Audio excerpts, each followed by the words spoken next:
Hey guys, how's it going? Hope you're doing well. My name is Crown, and today I'm going to read you some very interesting stories that I hope that you're gonna love. And now, without further ado, let's go!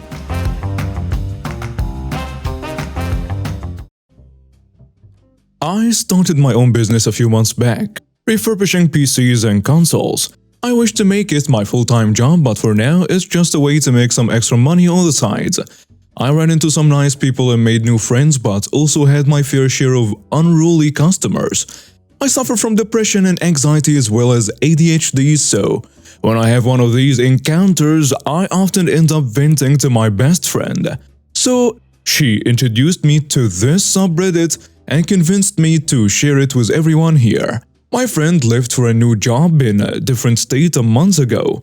She's quite busy and we don't really get to talk as much, so I figured I should take her advice and post here as a way to vent. This took place 2 days ago.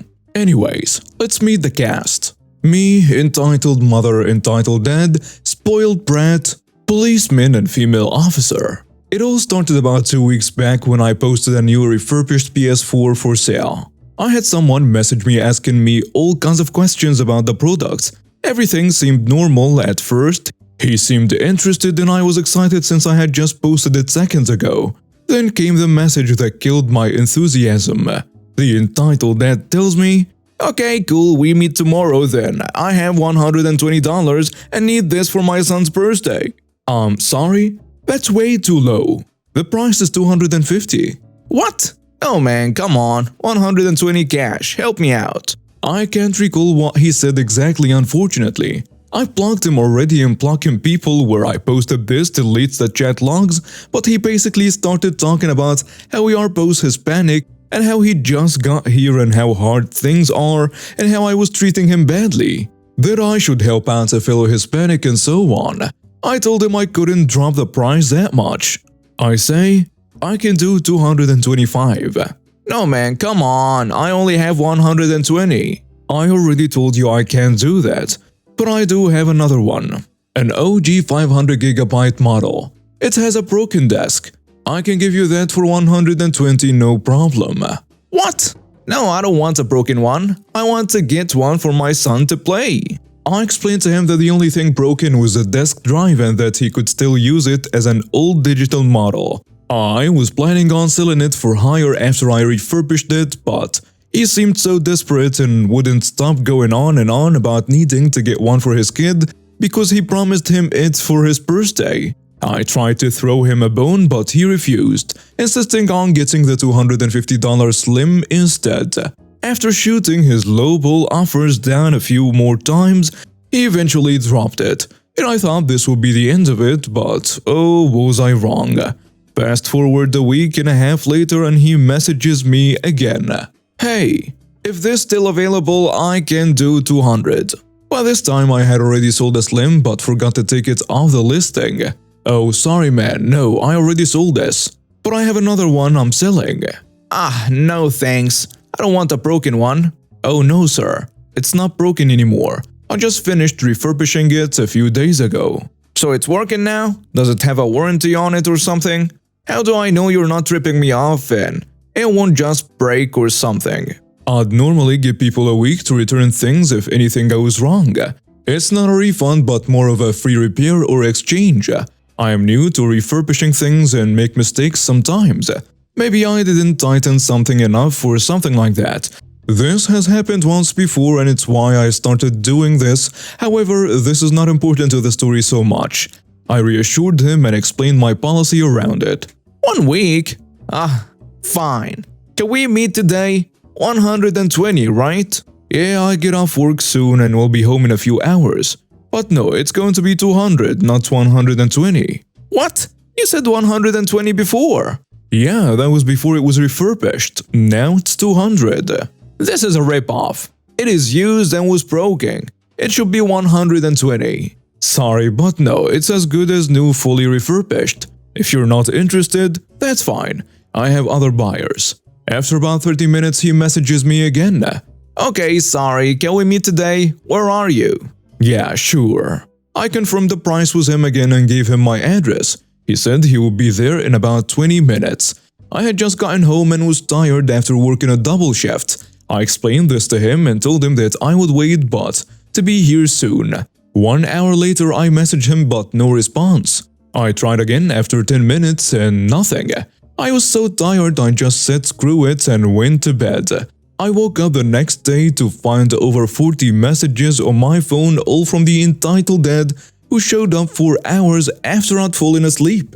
I reminded him what I told him before and told him today was my day off, so we could meet today.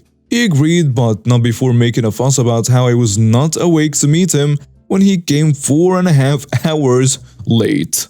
I brushed it off and he said he would be there in an hour. I took a shower and got dressed, and sure enough 1 hour later he was there with the entitled mother and a spoiled brat. Everything was fine at first. I showed him the system, let them test it, and began boxing it for them when he handed me a fat stack of cash, mostly ones. I began counting it as they made their way to the car before I stopped them. "Sir, this is only 117. The price is 200. You're still short." The entitled mother looked at me with a death glare. The spoiled brat looked up at them with a look that I can only describe as a "mommy, I want this now" look. The entitled dad tossed a box into the backseat of the hick car and told his son to get in. "We agreed on 120. You want to raise the price on me?" Then the entitled mother adds, "What a joke. Honey, let's get out of here. This guy is clearly a scam. We wasted all this time yesterday sitting out here waiting for him. Made us come out here twice because he couldn't keep an appointment and fell asleep when we were on the way. What kind of person is this?" "Excuse me, you guys were 4 hours late, and the price was 200. I did not raise it." "Nonsense. We came as soon as you told us to, and we deserve a discount for having to come all this way twice and spending so much gas. You're lucky to be getting that, so get lost. Let's go. I'm going to give you such a bad review." "No thanks, I'm calling this deal off. Return the PS4 or I will be forced to call the police." "Go away." They began yelling at me before hopping in the car, thinking they could just drive off with my stuff. I thought about rushing the car's back door, grabbing my stuff and throwing the money back in their faces. That is likely how I would have acted before having seen so many videos to identify this was an entitled family situation and that the cop would likely get involved. Unfortunately for them, I had a remote control gate and had the controller on me from when I let them in. I hit the button locking them in with me. I pull out my phone and began to take pictures of their plate. The entitled mother and father step out of the car fuming. I had never seen a person turn so red. "What is wrong with you? Open that gate." "This is illegal. I am going to call the cops." "Open the gate or I'm going to break through it." "Go ahead, I have your plate now to show the cops." The entitled dad had an angry "oh heck" look on his face. "You took pictures of my child. You're a sicko. Delete them right now." By now my neighbors were all outside wondering what was going on when the entitled mother rushed me and began assaulting me, trying to take my phone, slapping me and so on as I try and get her off of me and protect my phone, getting it into my back pocket. She starts reaching for it. The entitled dad by now gets involved, trying to restrain me and keep me from pushing her away. By now my neighbors had called the cops. I'd love to say I had floored them both, but the entitled dad was a big guy, and gravity was on his side. His floppy rolls eventually got the better of me and I fell over, and they tried to restrain me to get my phone and the gate remote. I was being bombarded by the entitled mother hitting me and yelling at me while the entitled dad tried to detain me. I knew I had to protect myself and started swinging on him. This scuffle would continue till the cops showed up.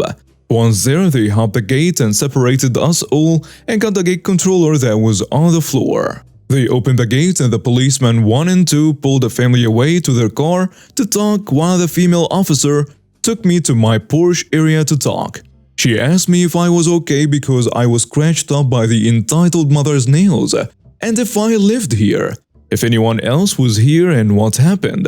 I explained everything to her and showed her my phone with all the message logs and stuff. She told me to sit tight and went to her car, likely to call for backup, but 3 other cars would show up later. After that, the policemen too came to me and the female officer went to them. The policeman too explained to me that the entitled mother and dad said that I assaulted them, that I wanted more money for a deal that had already been done, and that I was threatening them because I didn't get more money. That I took pictures of their kids and played saying that I would find their house and kidnap their kid if they didn't pay. And I told them what actually happened. The female officer was talking to the family and they were yelling at her, but I couldn't tell what they were talking about. Policemen too then left telling me they would take care of this, and if I needed any medical help, I told them I was okay. Things got out of hand soon after as the entitled mother slaps the female officer, and now you can guess what happened next. Backup showed up, they got statements from my neighbors, and you can see where this is all going. The entitled mother and father were taken away and arrested. The spoiled brat had to wait for a family member to arrive to get him and the family car.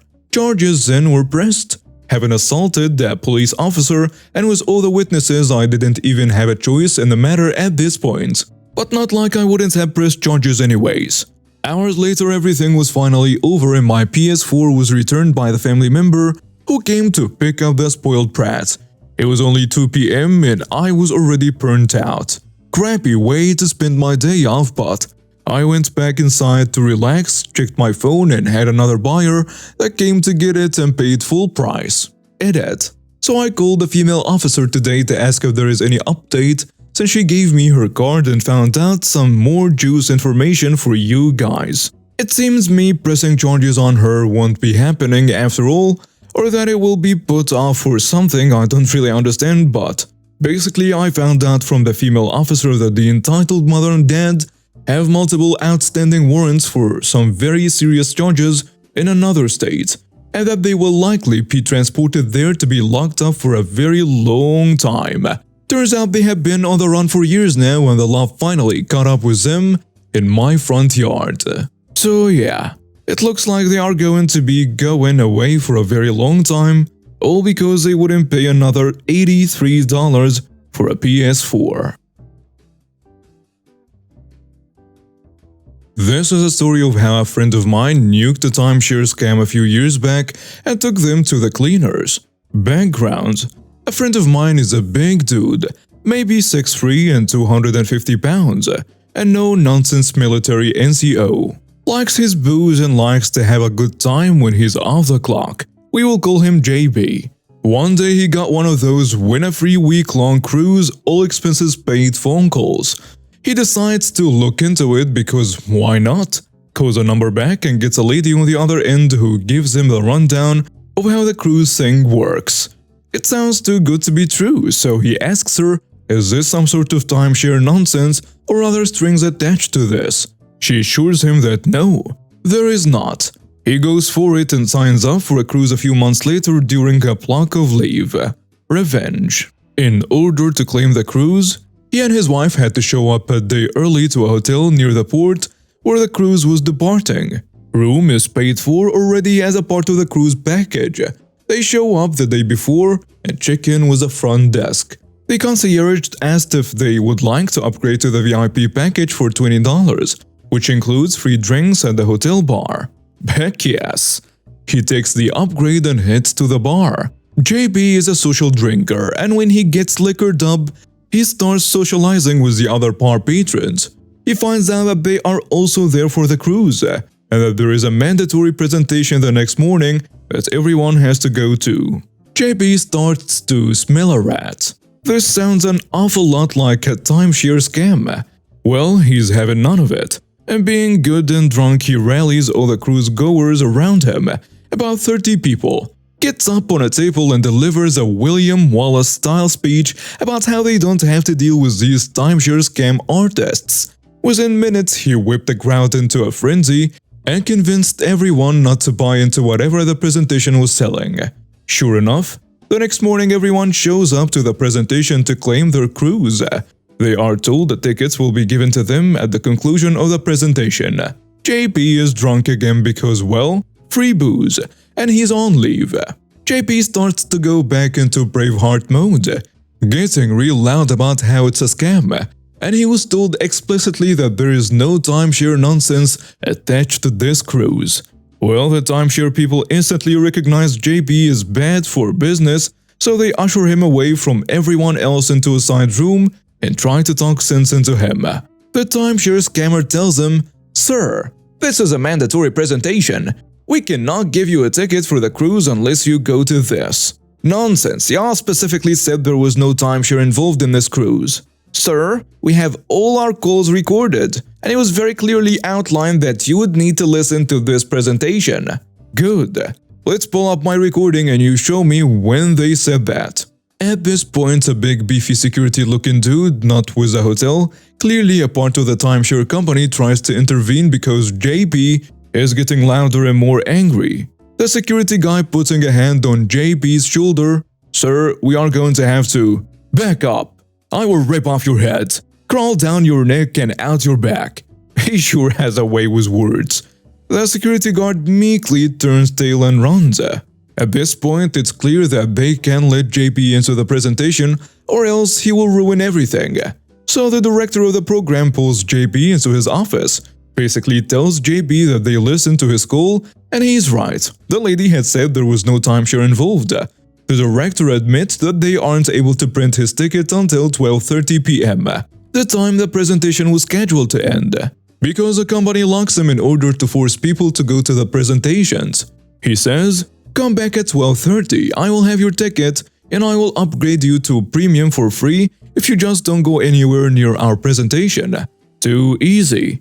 JB does exactly that, and then heads to the boat. Premium was like the best cabin on the boat with, again, free booze and all sorts of awesome upgrades, including $5,000 on his account. Turns out, everyone else who had to sit through the timeshare presentation almost missed the boat because it went too long. Not a single person bought a timeshare, and the presenters spent hours trying to convince them to. Eventually, they gave up and handed everyone their tickets in defeat. In total, they made $0 in sales and lost another $5,000 to JB's free premium upgrades. And now we have reached the end of today's stories. Thank you for watching and see you next time.